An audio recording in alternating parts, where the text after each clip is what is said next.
Doug, back with us again. We're going bowling. Sun Devils, Blue Devils. What do you make of this opportunity for ASU and El Paso? And do you like this matchup that we'll see? I would say, number one, dress warmly. The last time Duke played against ASU in the Sun Bowl, I was there, and I was miserably cold. And we were there. Both cold, Doug. Yes, well. I didn't even pack enough warm clothes for I was scared to death. Luckily, the bowl game provided you with margaritas the night before. That was like the only reason I was warm enough. It was tough. It was very tough, and it was cold. But here's the thing, Lena. Whenever you have a bowl game, that's a dream, and no matter what. And the reason is practices. You want those bowl game practices. You need your guys to be able to come together. And so, therefore, I don't really care who they play or where they go. If they're not in the college football playoff, just get to a bowl because it makes the program better. Yes. You know, it's interesting, Doug, you say that, because I think today is a weird day, somewhat of a bad day in college football. You have teams like Notre Dame opting to not play in a bowl game because they were K-State, Iowa State football playoff. What do you make of kind of this bowl season, and did the committee get it right this year?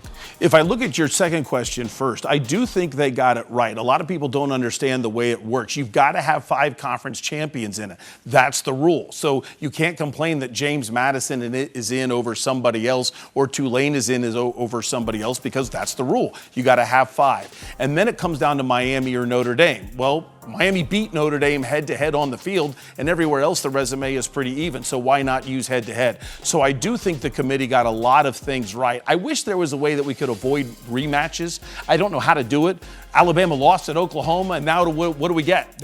We get Alabama and Oklahoma, so I don't really love that. But as far as the dark day of kids opting out, that's something we're going to have to worry about going forward. Kids and teams. It started with Christian McCaffrey to get ready for the draft. We all didn't like it, but now that the players are getting paid, it's going to be more of an NIL battle. Who's going to pay the players, or who's going to have the best presence for them when they get there, or why should they go? And I kind of understand it from their point of view. I don't like it, but I don't think it's unfair or wrong of them to opt out, even though as a fan, I want the bowl games. You mentioned the matchup that you didn't want to see a rematch, but is there a team or a program that you think doesn't belong in the CFP this year? Not really, but one issue I do have. Do you remember a couple years ago, quarterback Travis got hurt for Florida State, and then the committee said, well, we're not going to put Florida State in, even though they were undefeated. Yeah. Well, now what about Ole Miss? Like, I am not saying Ole Miss doesn't belong. They do belong in.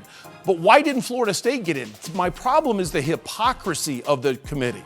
Because if you're going to say that your coach is gone but you still get in, well, then why did a team get put out because their quarterback? And that's actually changed the life of Mike Norvell. Since when has he had a good season at Florida State? Since they had that, and that's the committee doing that to him. I just want consistency.